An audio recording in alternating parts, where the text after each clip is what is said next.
Taliwa ning nagsingabot nga kalagkalag giant Christmas tree sa Valencia, Negros Oriental, Gipasigaan na. Ang pagpabakuna maoy ilang tema karong tuiga. Si Chelo Valiana sa report.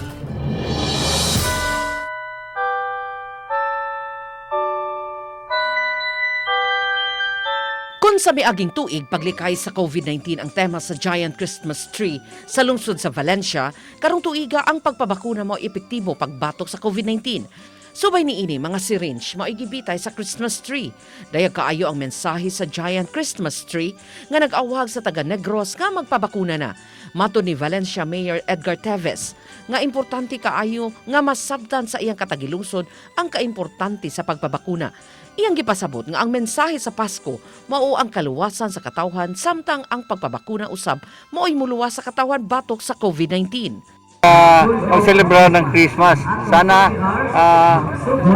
magdasal tayo na mawala yung COVID natin kasi para hindi tayo mahawa.